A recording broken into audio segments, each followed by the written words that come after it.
तो पूज्य श्री रामायण जी सुनाते थे कि शिष्य को कुछ कहना नहीं पड़ता और वो सब सेवा करता। तो सब सेवा जो करता उसको सेवा सब अपने आप वर्ण कर लेती है। ठाकुर सेवा भी, गौ सेवा भी, गुरु महाराज की सेवा भी, अतिथि का सत्कार भी बिना कहे सब करता। तो गुरु जी ने देखा कि ये बहुत बढ़िया है, इसको तो मैं अब बना दूं, महंत बना दूं और फिर अपना एक हमारा भार है उसको पूरा कर दें। तो उन्होंने शिष्य को बुलाया, बोले देखो भाई, सब समाज को बुलाकर हम तुमको स्थान सौंपना चाहते हैं और तुम इसे स्वीकार करो, मुझे उत्तर मत देना, तुमने कभी उत्तर दिया भी नहीं है। तो शिष्य रोने लग गया, लेकिन गुरु जी कह चुके थे कि तुमने उत्तर दिया भी नहीं और देना भी नहीं, इसलिए वो बेचारा बंध गया, कुछ बोल नहीं पाया। और गुरु जी ने महंत बनाया महाराज जी, और बनाने के बाद सीधे गुरु जी उठे, कमंडल उठाया। अब शिष्य को और वेदना हुई, गले साहब अब तक गुरु महाराज की सेवा का सौभाग्य तो गुरु जी जा रहे हैं। बोला महाराज जी क्या कर रहे हैं आप? उन्होंने कहा देखो, मैंने तुम्हें बना जरूर दिया है, लेकिन भीतर से वो मालिक पने का, महंत पने का जो अभिमान है उसको अभी मैं पूरी तरह त्याग नहीं पाया हूँ।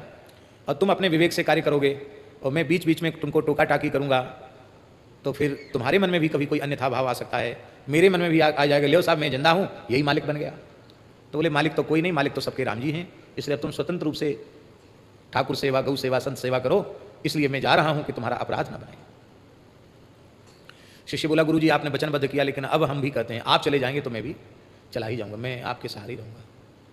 आखिर गुरु जी मान नहीं रहे थे। तब फिर शिष्य ने कहा, गुरु जी ने कहा कि चलो ठीक है, एक शर्त पर हम रुक जाते, कुछ दिन हम रह जाते हैं, अब फिर पूरा उत्तराधिकार देकर के तब हम जाएंगे। तो शिष्य के मन में आया कि अभी भी कुछ अधूरा है क्या। तो 1 वर्ष गुरु महाराज रहे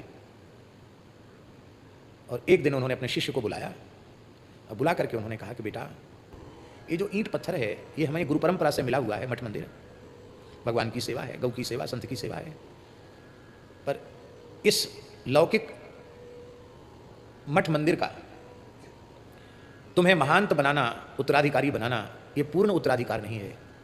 मेरे हृदय का जो ज्ञान, वैराग्य और भक्ति है वह तुम्हें प्राप्त हो, यही सच्चा उत्तराधिकार है।